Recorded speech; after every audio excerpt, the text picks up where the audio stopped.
Good morning. Today I'm going to be talking about reflexive pronouns. So, here's my form, meaning, and use chart explaining the use of reflexive pronouns alongside the form and the meaning. I will go into detail about these in the slides ahead.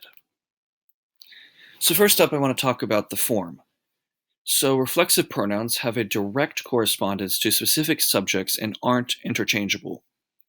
So here we have the different forms, and I do want to highlight the fact that they're not interchangeable.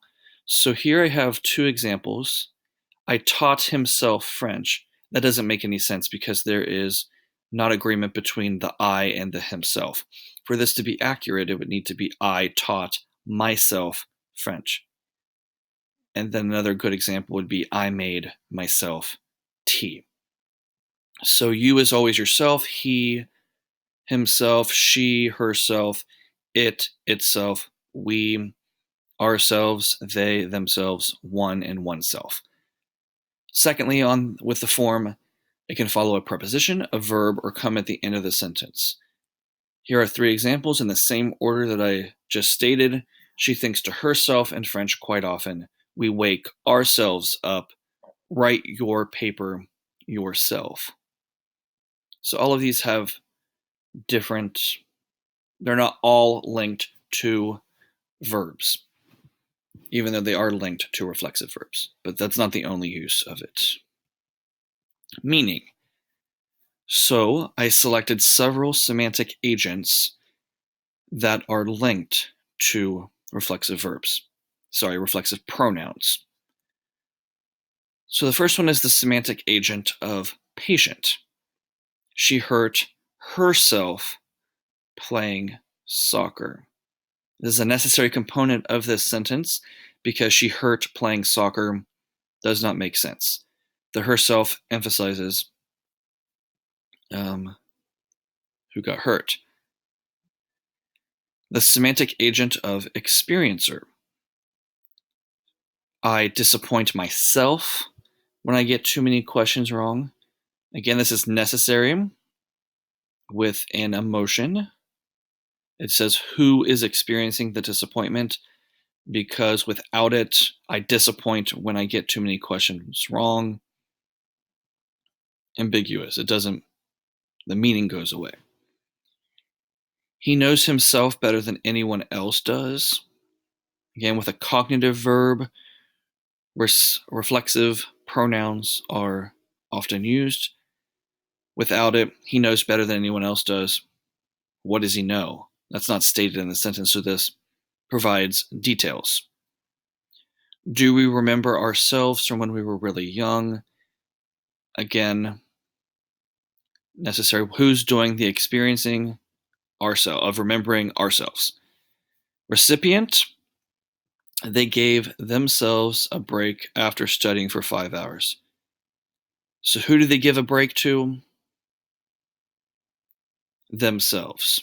Direct object, indirect object. Beneficiary, I taught myself French. Who benefited from it? The act of teaching French? Myself. Sarcasm. So the book used the example of using good morning in the afternoon in a sarcastic manner to highlight the fact that the child woke up late in the afternoon. So here, wow, he actually made himself a sandwich. Actually not really needed, but can be added for further emphasis on, wow, he actually made himself a sandwich instead of having somebody else do it for him.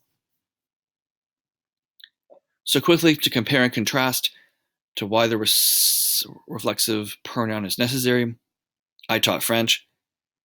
Direct object, French. Indirect object is implied, and then stated beneficiary that could be to middle and high school students or to students at Ball State University. Adding the myself works as a beneficiary, as it states the act of teaching was done to the self as opposed to somebody else or some other group. Its use is to place emphasis. It's often used with reflexive verbs, but it can be optional. there as I demonstrate here. We wake up at 8 a.m. every day. We wake ourselves up at 8 a.m. every day. Not necessary for overall comprehension of the text. He makes himself an omelet each morning. He makes an omelet each morning. The himself kind of adds who's actually receiving the omelet, because without it, it could be other people.